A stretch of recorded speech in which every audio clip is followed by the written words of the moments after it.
Hello guys! Ayan, ano nga ba yung pinaka-okay? Employment visa or partner's visa or investor or business? Iisang kategory lang po yan. Okay, para po ito sa lahat ng mga kababayan natin, especially po yung mga nagpaplano talaga na maging freelancer. Number one po, if you wanted po na employment visa, okay, medyo mag-ingat lang po tayo dyan ha. Kasi lalo na kung binili nyo lang yung visa na yan at sobrang dami ang naka-employment visa under that license, magkakaroon po tayo ng problema talaga later on. So try to avoid that. So if you are really planning to become a freelancer dito po sa UAE, better po to avail a partner's visa. Bakit?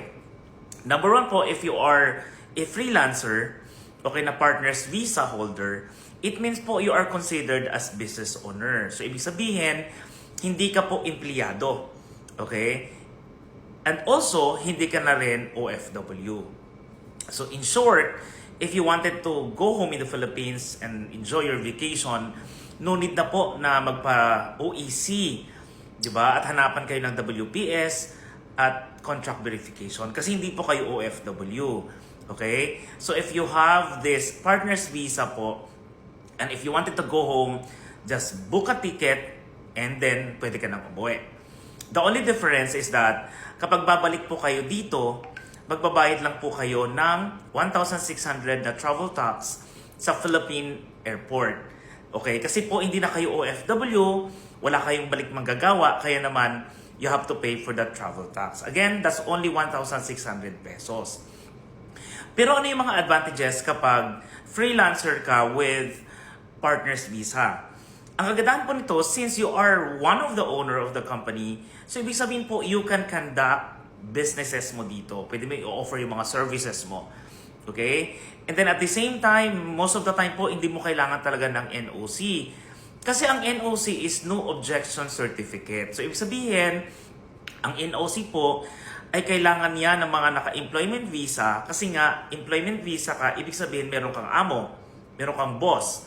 'Di ba? So, normally po kasi, ang employment, meron pong contract. So, you're supposed to be working only from your company. Dapat sa kanila ka lang nagtatrabaho. Kasi nga may employment contract ka. Pero if you wanted to, let's say, do part-time sa ibang company, kaya dyan po hinahanap ang NOC na tinatawag. It means No Objection Certificate. So, it means po, inaalaw ka ng company mo na mag-part-time dyan. Okay? Pero, if kailangan po na, let's say, magtatrabaho ka talaga ng full-time sa pangalawang company, kailangan po yung second company will provide you the labor permit para po maging legal ang inyong employment sa kanila. Okay, so going back to partner's visa. Ang kagandahan po nito, yan talaga yung tinatawag nating own visa mo. Freelancer ka kasi nga wala kang boss. Ang boss mo ay sarili mo. Okay, kaya hindi mo siya kailangan. And you can conduct any sideline or hassle na gusto mong gawin na wala pong magiging problema.